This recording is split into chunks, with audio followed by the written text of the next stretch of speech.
up, everybody? David Gravel here. Got washed out all weekend, decided to fly home here in Florida.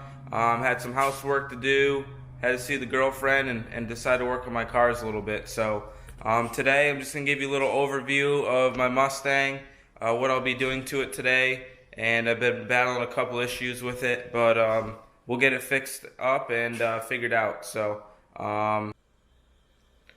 this is my 2005 Mustang GT. I've had the car since high school. Started off with just a bolt-on car. Just had exhaust, intake, gears. Had some fun with it. Used to go to the track on Wednesday nights at Lebanon Valley, and had a lot of fun. High school was a good time of my life, and we drag raced literally almost every week. Had a lot of fun, and this car's been great to me. After that, we supercharged it and went a little faster, made some more horsepower, a little over 450 to the wheels. Was able to break into the 11s with the car.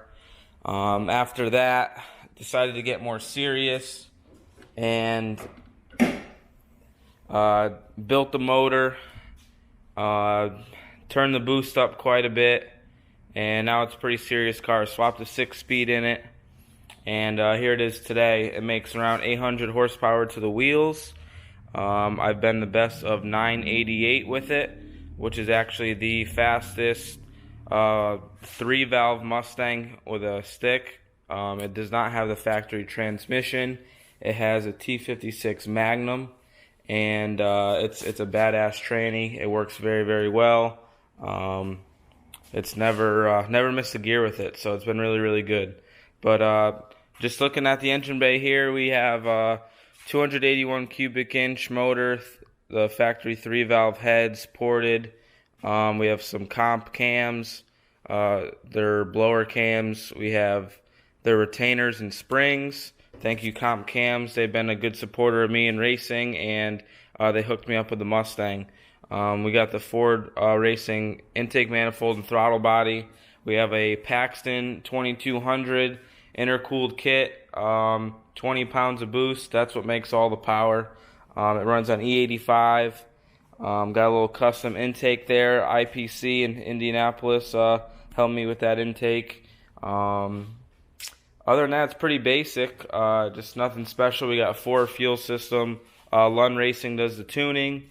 And ever since I switched over to E85, it got me into the 9. So it's something that has helped me out a bunch. Before E85, my best time was a 10.40. So I gained nearly half a second, and I think I was trapping 136 before, or 138. So I got up to in the 140s after E85. So E85 and Lund Racing helped me get that next jump up to where my ultimate goal was, and very happy. So lately here, ever since going E85, changed the factory fuel system to a return style fuel system. I got some drivability issues, and also I switched to brisk plugs, and we've been getting some issues with the gap opening up and producing misfiring. So we're going to try to figure that out today. I'm going to pull the plugs, check the gap. This happened once before, and I'm expecting to see the gap open up probably around 8 to 10 thousandths is when it starts causing the issue. So we're going to pull this thing apart, check it out, and well guys, I pulled all 8 plugs out, and it seems like the gap is around 27 thousandths. I think when we put the plugs in, we put them at 24 thousandths. So I'm going to close them up to 22, see if that does the trick. It's pretty easy to do plugs on these cars. Just re-gapping the ones I have, and go from there. So we'll put them at 22, fire up, go for a drive, put some fresh E85 in, and see what happens. Alright, got all the plugs done, coil packs on tight, everything's plugged in. I'm going to go for a drive, see what... Letting her warm up for a second. I'll be able to give you my first 360 view here.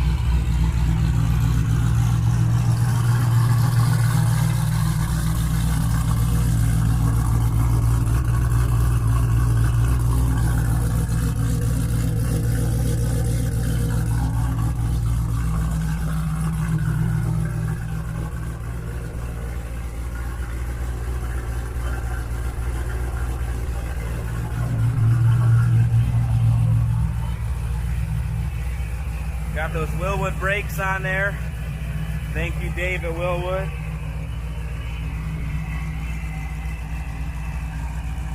Go give her a rip and put some fuel in it, see how it does. At the gas station, filling up on some E85. Another perk. Living in Florida, $2.39.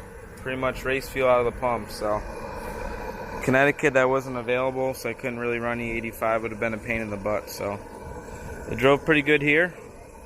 We will see how the drive back is. I'll start beating on it and doing some pulls on the way back. So we'll see.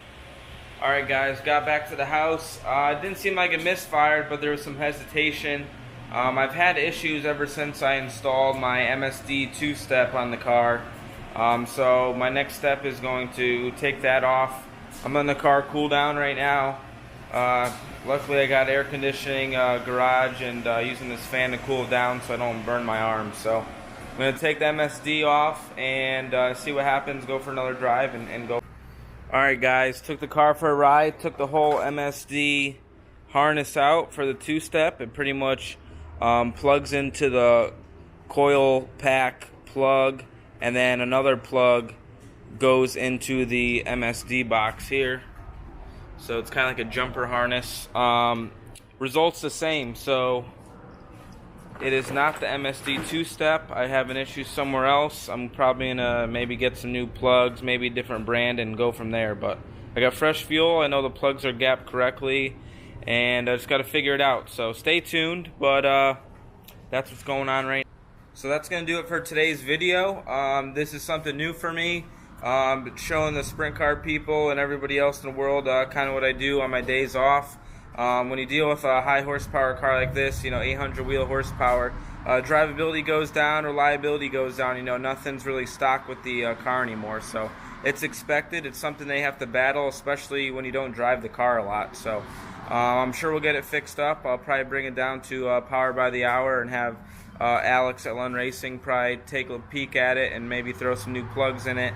Maybe change an oxygen sensor or two and see if that fixes it. But yeah, this is what happens when you try to go fast and still want a street car. But to give you a little bit more information on my car, it's a 2005 Mustang GT Mineral Gray. It's got a Paxton 2200 on it, T56 Magnum. It's got a built rear end. It's got Willwood brakes. I have Weld wheels for the track. Thank you, Weld wheels, Willwood brakes. Comp cams, all those people help me out a bunch. So they help us out in the sprint car racing and also with my street stuff. So other than that, if you guys have any questions on how to make a 3-valve fast, or just comment in the videos there and let me know what you guys want to see. If you like this video, if you want more sprint car racing, if you want me traveling, or what you guys want to see in the future. But if you could please like and subscribe the video, hit the bell so you get notifications every time I post a video, and keep following. Thank you guys again. I appreciate it, and we'll talk to you soon.